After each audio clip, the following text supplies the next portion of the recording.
So I guess what we're going to say is how did we, as a sort of training and consultancy organisation, how do we work with the theatre company, really? Yeah. So, well, I mean, I suppose we need to go back a little bit to just talk about what I wanted to achieve with The Snow Child, which is coming up this December. I did my first family show about 2 years ago, and the experience of watching families have something that they take away with them was really, really, really powerful. The amount of feedback and support and everything we got from the audience who did come to see it afterwards, even months afterwards, even now 2 years afterwards, I'm still getting people telling me how much it meant to them, how much it meant to them as a family to go and have a memory that they share, that they will be able to take with them for the rest of their lives as a family. And then it struck me that, you know, going into this show 2 years later, just becoming a lot more aware of a different landscape, of different needs of theatregoers. A lot of people are left out of that family experience for a number of reasons. And it was that I really wanted to kind of tap into. That was what I wanted to achieve with this project, was to get that family, whether that family is a family of adults, grown-up children, whether that family is 18-month-old babies, whatever that family is, I wanted to be able to create a piece of theatre that would be open to them, that would be welcoming to them, and that they would be able to take away in whatever way they wanted for them to go off with that into the ether, into their lives. And that's, to me, what my objective is with The Snow Child. So luckily, I managed to, through one of our practitioners who is in the show. I'm not very good at public speaking, so, you know, just bear with me. Much better with a script. So, I forgot the name, blanked in it. Charlie Ellis, who is actually a consultant for Include Arts, is someone that I've worked with as an actor before previously, and we just got to talking, and it just seemed to be the right way to go, and I just went straight for Kirsty, and I said, would you participate in this project with me, basically? And now she is here. Yeah, well, that's the thing, because a lot of the work I do with these venues, but actually, you know, we've done quite a lot of work on audience development, and my big baby over the past few years has been relaxed performances, so I've worked on them, and we did a big project a couple of years ago, and we had a conference, which was all great.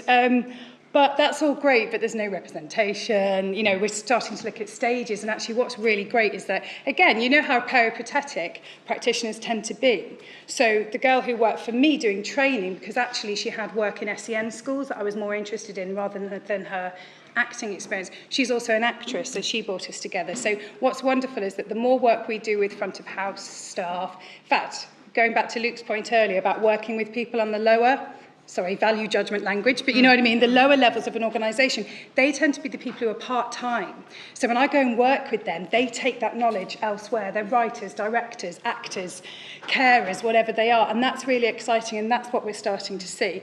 But what we're trying to do is use Snow Child as a way of bringing in the knowledge that we have as an organisation, you know, sort of understanding where access is, understanding things like assisted technology.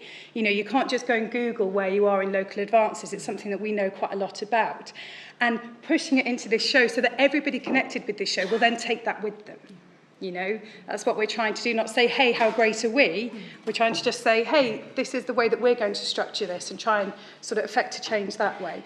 Yeah, I mean, one of the main, I mean, obviously, it's a fun family show, and it sounds way more kind of heavy than it is actually. It is just a fairy tale brought to life on theatre.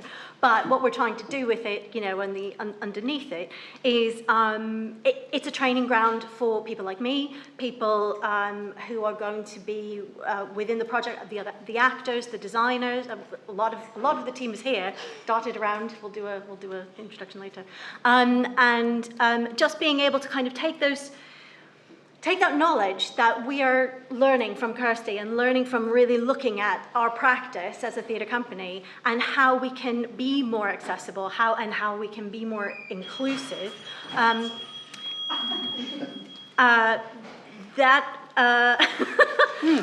So that, and I guess we could talk about the ways in which we're doing that, I suppose, which might be helpful. Yes, So the sort of the things we're actually doing. So one of the first things that we started talking about was accessible marketing, because one of the big things I work with organisations on, and I do work with some quite big boys, and it's great, but often it's all about what happens when you get there. And I'm like, well, they're not going to come if you don't talk to people directly. So some of the thing that we're looking at is doing the actual marketing in an accessible way. So looking at easy read flyers, looking at making sure that we're not always speaking. And I'm talking specifically here about people with learning disabilities primarily.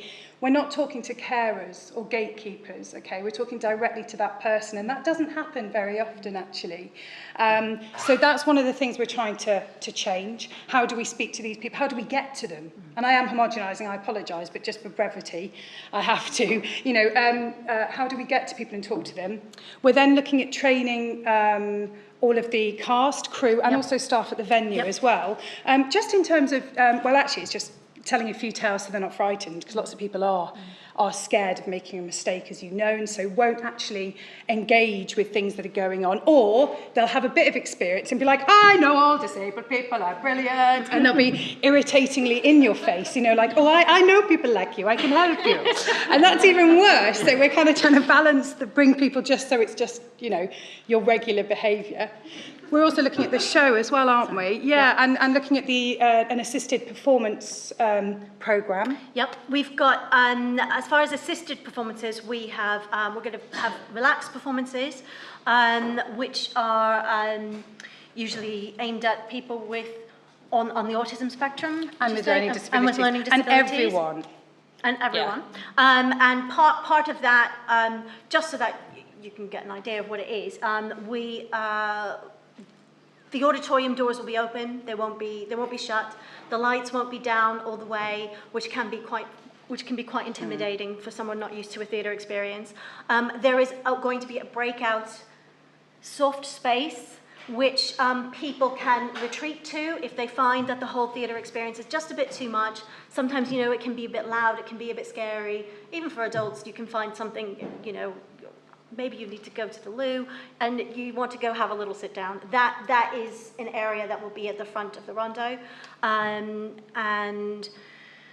basically just a really welcoming sort of environment. So quite often there's perhaps noises within. No one will tut at you. Is basically what a relaxed performance is. If you want to make noise, your needs come first. And this is what we're trying to do as a company is make actors more aware of this practice and have them be prepared for that sort of thing and engage with that sort of thing and make it easy and be able to still, unlike me, cope, say somebody's mobile phone goes off and not go to pieces. Well, that's the thing, because actors, I work with actors a lot, and they always say, they think, oh, who's this woman, because people don't like consultants because it's a shitty title, I get that, and they don't want you to tell them how to do their job. But so I go and work with a lot of family-friendly work because people start doing relaxed performances on there, and I go to actors and they're like, yeah, we know, we have kids shouting out stuff all the time. Shut up, blonde lady. And the thing is, I tell them stories about, but you're not used to a row of adult men wearing Mickey Mouse hats shouting out the same stuff. Do you know what I mean? So, and this is the kind of exciting new diverse audiences we're dealing with. So there is things that can be learnt and can be taught, I think. But we're also going to be doing British Sign Language interpreted. We're going to have British Sign Language interpreted performances with as much integration as possible, and there's those specific performances. They're all listed on the poster, which ones are which, and on our website if you're interested. And also with this one, we are doing a big screen for families with very small children or babies. Just come to the theatre. We're trying to make it easier for people who might not come to the theatre to come to the theatre. Bring your baby. It's fine. It's at 11 o'clock in the morning, so you've got the whole day. And we're just, and there's the stay and plays after, which are, this is at every performance. We are having a maximum of 20 minutes of everyone, whether that's an adult, whether it's a child, is allowed to come up on stage, interact with the actors work with all of our multisensory stuff that we've got and learn about how we make things work on the stage and just really have a bit of fun. And also, just to add, because I think we're probably pushing for time, probably. I'm not sure, but one thing that Alison is doing, which is wonderful and has happened before, but not often at the development stage of a production, is having integrated Makaton signing as part of the show at every performance. So I don't know if you want to talk about Yes, that. I do. Makaton is a keyword signing. I don't know if anyone's familiar with it. It's used to support speech, not necessarily replace it. So I would say, hello, my name is Alison, and our theatre show is called The Snow Girl. Technically it's girl, but we're just child. It's probably too much information. We're calling her Snow. For ease of word, we're calling her Snow Girl. And this will be used within the script. I'm writing the script at the moment, and I'm working with people from the Makaton charity to make sure that what we do is actual signs and not I'm going to the toilet sort of things. Like that bloke for the Olympics. Do you remember that Yes. bloke who just made it up when he did the signing? Yeah. I mean, there's a quality. He just went awful. Yeah. But it's really, really prevalent, and you'll probably know this, but in UK SEN, special educational needs schools in particular. So it's something that people will recognise. Again, it won't be for all, because Makaton is really bastardised from one person to the other. It isn't an official language in the way that British Sign Language is, so people kind of just do what they want. Also, Makaton is a closed system, so you have to buy it, so it's quite difficult. But the point we are is, working with the charity to make sure that what we do is proper actual Makaton, and we'll be getting their support, which is great. And just generally, I think the idea was was trying to think who might come, in which way would they need to access the work, and what are we doing about that before they get here? Because a lot of the work I do, and this is what's not happening with your theatre company, but elsewhere I work, it's all people telling me how nice they are. Oh, but we're really nice. When they phone us, we can have this big conversation, and we go and help them when we pick them up. But you don't have to do that for your other customers. I can go online, buy a ticket, make a decision, because I can see and hear what I need to see and hear in order to make a decision about your offering. Now, people who have impairments are disabled by most organisations because that information is not provided, because the people in it don't need it, so they don't put it on. And that's what we're trying to do with this production, is thinking, right, here's a smorgasbord of people and impairments, and how do we cater for those, I think, And for me, I mean, obviously this is like you were saying, I mean, most family shows are the ones that you start sort of doing this sort of work with. It seems like an obvious choice. But we don't just do family shows. We do lots of new writing. We do devised work as well. So this is really important as a learning experience for the company, to be able to take this practice, what we learned making The Snow Child, and bring it into our next project, which is not a family show, and it will be, a new writing piece about grief, so very, very different. So hey, good times. Yeah. Is that all right? I think. You can ask some questions. Oh yeah. Yes. I didn't know you were doing one, so no, we are. I was like, are you doing it? You haven't agreed it. You are. Fine. So this is Phoebe, who most of you know. Phoebe is an actor and part of the creative team on The Snow Child. We are also providing touch tours before and after the performance for visually impaired people, and we're going to have a set box which will be designed by Natalie, who's over there, who's our designer in the hat. Yeah, I need to get on with that. Yeah.